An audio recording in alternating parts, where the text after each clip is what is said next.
بسم اللہ الرحمن الرحیم۔ السلام علیکم دوستو، آگے بڑھنے سے پہلے اگر ہو سکے تو لائک اور سبسکرائب کا بٹن ضرور دبا لیں، شکریہ۔ عالمی عدالت انصاف میں اسرائیلی وکلا کی مضحکہ خیز منطق۔ عالمی عدالت انصاف میں دوستو اسرائیل کے خلاف فلسطینیوں کی نسل کشی کے مقدمے کی دوسرے دن بھی سماعت ہوئی۔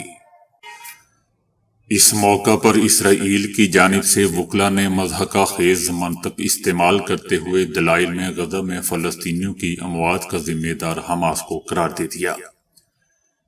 ان کا کہنا تھا کہ اسرائیل نے اپنا حق دفاع استعمال کیا، حماس ہسپتالوں اور دیگر شہری مقامات کو استعمال کر رہا تھا۔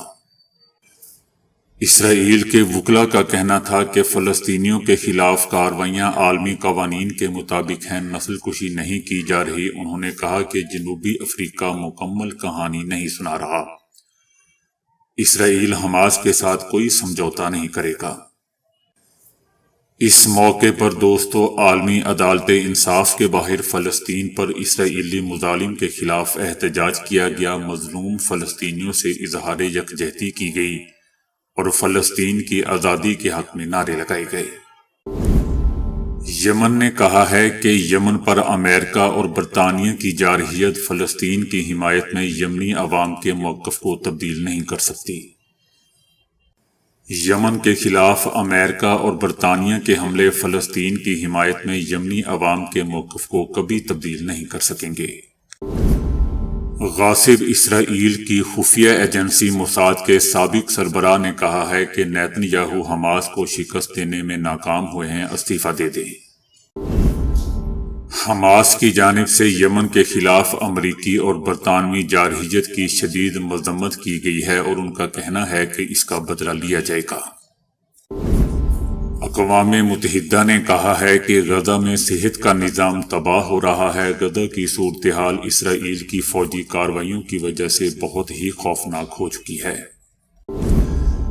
ایران نے اقوام متحدہ کی سلامتی کونسل کی قرارداد 2722 کو صہیونی حکومت کو تحفظ فراہم کرنے کی کوشش قرار دیا ہے۔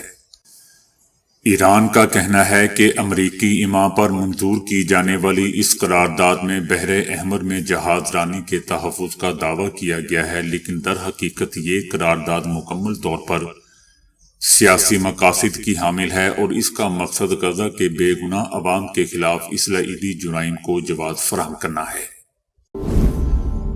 ایران کے شہر تہران میں واقع برطانیہ کے سفارتخانے کے سامنے دوستو عوام اور طلبہ کا اجتماع ہوا ہے۔ یمن پر جارحیت کی مذمت کی گئی ہے۔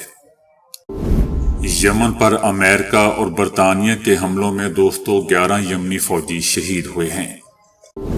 یمن پر امریکہ اور برطانیہ کی جارحیت پر یمنی فوج نے بھی دوستو جوابی حملہ کر دیا۔ امریکہ اور برطانیہ نے یمن کے کئی علاقوں پر میزائل حملے کیے تھے، جس کے نتیجے میں یمن کے 5 فوجی شہید ہو گئے تھے۔ یمنی عوام سڑکوں پر نکل آئے، امریکہ اور برطانیہ کو منہ توڑ جواب دینے کا اعلان۔ یمن پر امریکہ اور برطانیہ کی جارحیت کی مذمت میں دوستو مظاہرے ہوئے ہیں اور کہا گیا ہے کہ امریکہ اور اسرائیل کو اب ہمارے سخت رد عمل کا سامنا کرنا پڑے گا۔ امریکی ڈیموکریٹ اراکین کا سخت رد عمل سامنے آیا ہے، جس میں کہا گیا ہے کہ یمن پر حملہ امریکی کانگریس کی اجازت کے بغیر ہوا۔ امریکی کانگریس کے کئی اراکین نے وائٹ ہاؤس سے اجازت حاصل کیے بغیر یمن کے خلاف امریکی حملوں پر اعتراض اور اس قسم کے اقدام کے نتائج کے تئیں خبردار کیا ہے۔ ملک ریاض کے اثاثے منجمد کرنے کا حکم، مگر ملک ریاض کا نظام کو چکمہ۔ ملک ریاض دوستو ایک ایسے پراپرٹی ٹائکون ہیں جن کا نام ملک بھر میں ایک محاورے کے طور پر استعمال ہوتا ہے۔ ملک میں ایک آدھ میڈیا چینل کے علاوہ کوئی میڈیا چینل ان کے خلاف ایک ٹکر بھی نہیں چلاتا، مگر اب خبر یہ ہے کہ ملک ریاض اور ان کے بیٹے علی ریاض بیرون ملک مقیم ہیں۔ باپ بیٹا دونوں نیب کو 190 ملین پاؤنڈ کیس میں مطلوب ہیں۔ عدالت نے ان کی مسلسل عدم پیشی پر انہیں گرفتار کرنے اور ان کے ملک میں موجود اثاثے منجمد کرنے کا حکم دیا ہے۔ ملک ریاض اور ان کے بیٹے احمد علی ریاض کے اثاثوں کی تفصیلات نیب نے عدالت کے سامنے پیش کی ہے اور اس کے مطابق باپ بیٹا انتہائی غریب ہیں۔ ان کے نام پر نہ کوئی گھر ہے اور نہ ہی کوئی پلاٹ، نہ گاڑی، یوں دونوں نے ملک کے نظام کو چکما دے دیا ہے۔ ملک کے معروف صحافی سہیل وڑینت نے ملک کے طاقتور ترین ادارے کی اعلیٰ ترین میٹنگ یعنی کور کمانڈر کانفرنس کی ایک کہانی بیان کی ہے۔ سہیل وڑینت لکھتے ہیں کہ ججوں نے پاکستان کی تاریخ میں پہلی بار پاناما مقدمے کی سماعت کے دوران ملٹری انٹیلیجنس اور ISI کے حاضر سروس افسروں کو تفتیش میں شامل کرنے کا فیصلہ کیا تو کور کمانڈرز میٹنگ میں یہ معاملہ زیر بحث آیا۔ میٹنگ میں 3-4 کور کمانڈر جو نواز شریف سے خار کھائے بیٹھے تھے اور جنرل ظہیر الاسلام اور ان ججوں کے ہم خیال تھے، انہوں نے پنجابی میں کہا کہ باروں قربانی دا بکرا ہاتھ آیا ہویا اے اینو جان نہ دیو، جس پر جنرل باجوہ خاموش ہو گئے۔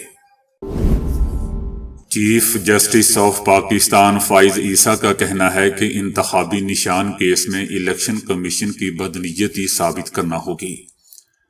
سپریم کورٹ میں تحریک انصاف کو بلے کا انتخابی نشان واپس کرنے کے پشاور ہائی کورٹ کے فیصلے کے خلاف دوستوں سماعت ہوئی۔ الیکشن کے لیے پاکستان تحریک انصاف نے اپنے امیدواروں کے ناموں کا اعلان کر دیا ہے۔ تحریک انصاف نے عام انتخابات کے لیے ملک بھر میں قومی اسمبلی اور صوبائی اسمبلیوں کی نشستوں پر اپنے امیدواروں کے نام کا اعلان کر دیا۔ کچھ شہروں کے قومی اور صوبائی اسمبلی کے چند حلقوں سے ابھی امیدواروں کا نام دوستوں فائنل نہیں کیا گیا ہے۔ ترکیہ کے صدر رجب طیب اردوان کا کہنا ہے کہ امریکہ اور برطانیہ بحر احمر کو خون کا سمندر بنانے کی کوششوں میں مصروف ہیں۔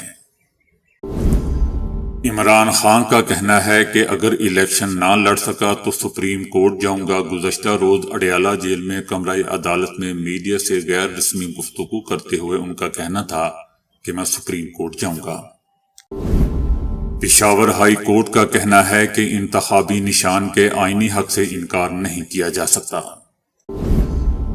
تحریک انصاف کے شفقت محمود اور رہنما استحکام پاکستانی پارٹی کے فرق حبیب نے 8 فروری کو ہونے والے عام انتخابات سے دستبردار ہونے کا اعلان کر دیا۔